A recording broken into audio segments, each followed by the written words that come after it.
It was 2 a.m. when the quiet hum of a suburban street was broken by flashing lights and shouted commands. A young black woman stood frozen on her porch, holding only her phone, her hands trembling as beams of light blinded her.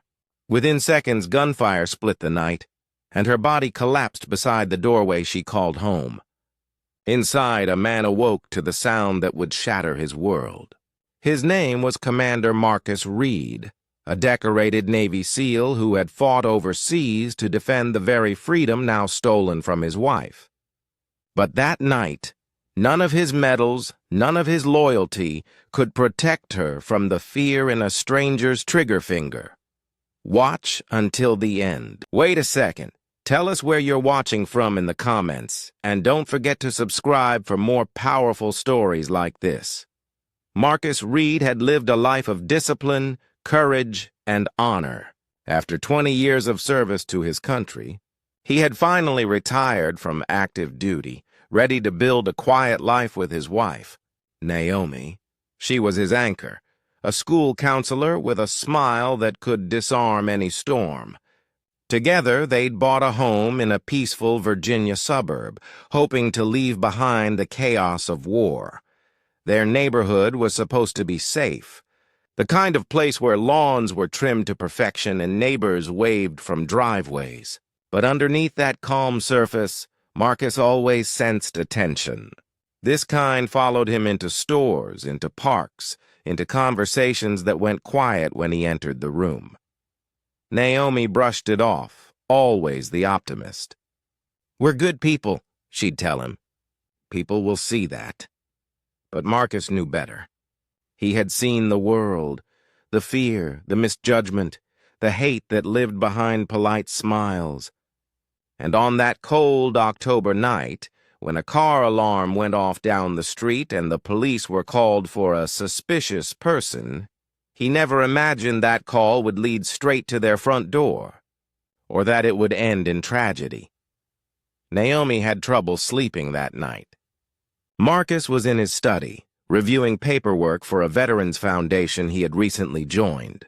She heard the noise first, a loud metallic clang followed by muffled voices. She peeked through the blinds and saw flashing lights a few houses down. Then came the shouting. "Get down, drop it!" Confused, she stepped out onto the porch, her phone in her hand. She thought maybe someone needed help. Perhaps it was one of the teenagers next door again. But as soon as she opened the door, the spotlights hit her like a wave. "Show your hands!" someone yelled. She froze, blinking against the glare. "What's happening?" she tried to say, but the chaos swallowed her voice. She raised her hands higher, phone still clutched tightly between her fingers. In the confusion, one of the officers saw the glint of her phone and mistook it for a weapon. The gun went off. Marcus ran from his study at the sound of it, his heart pounding. The world blurred as he rushed to the door, screaming her name. Naomi lay on the ground, motionless, blood pooling beneath her. He dropped to his knees, his mind flashing between battlefields and the home he had fought to create. He pressed his hands to her wound, begging, ordering her to hold on, as sirens wailed and more officers surrounded him, shouting at him now to get down. His body obeyed instinctively, but his mind screamed in disbelief.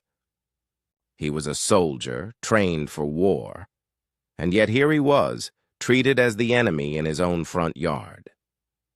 Neighbors peeked from windows, their faces pale and distant. Some recorded, none intervened.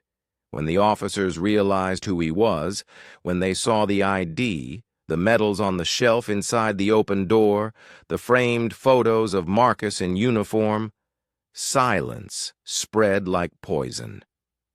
But the damage was already done.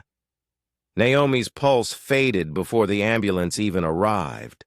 Marcus sat in the back of a squad car, his wrists zip-tied, watching strangers try to revive the woman who had loved him more fiercely than anyone else ever had.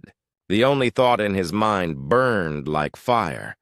How could they not see her humanity? Hours later, the street was empty except for the yellow tape fluttering in the wind. The officers stood in a huddle, their voices low and rehearsed. Words like misidentification, protocol, and threat perception filled the air. But none of it made sense to Marcus. He sat on the curb, hands still trembling, eyes fixed on the blood-stained pavement. He had survived war zones, seen comrades fall, and faced enemies with weapons in hand. But nothing had ever broken him like this. One of the younger officers approached him, hesitant. "Sir, we didn't know." Marcus lifted his gaze, his voice hollow. "Didn't know what? That she was unarmed? That she was a person?" The officer had no answer. At that moment, Marcus realized something brutal. That his uniform, his medals, his service meant nothing against the color of his skin. To them, he had never stopped being a threat. The sun began to rise, painting the neighborhood in pale gold. The world moved on. Reporters arrived. Neighbors whispered. Statements were prepared. But for Marcus, time had stopped at 2:07 a.m., when fear had taken the form of authority and ended his world in a single gunshot. And as he stood there, surrounded by those who claimed to serve and protect, he made a silent promise that Naomi's name would not become just another headline lost to the cycle of outrage and forgetting. In the weeks that followed, the story spread across every major network. Unarmed woman mistaken for suspect. Tragic miscommunication leads to shooting. But Marcus refused to let it be reduced to headlines. He spoke publicly, not as a victim, but as a man who had served the very nation that took his wife. He demanded accountability, not vengeance. He stood before crowds, holding Naomi's photo, telling them she wasn't a statistic. She was a person, a wife, a counselor who believed in people's goodness. His voice trembled sometimes, but his message never did. "You can't train empathy with a badge," he said once at a memorial. "You have to see people before you see threats." The officers were suspended, investigated, and eventually dismissed. But justice felt shallow compared to the emptiness left behind. Months later, Marcus established the Naomi Reed Foundation, an initiative focused on police reform, community education, and training officers to recognize bias before it costs another life. It became his mission, his healing, his war that never ended. He still visited her grave every Sunday at dawn. He'd sit in silence, remembering the way she laughed, the way she believed the world could change. And as the sun rose behind the headstone, he'd whisper, "I'm still fighting, love, for you." Because this wasn't just one story, it was the story of millions of lives taken, voices silenced, truths ignored.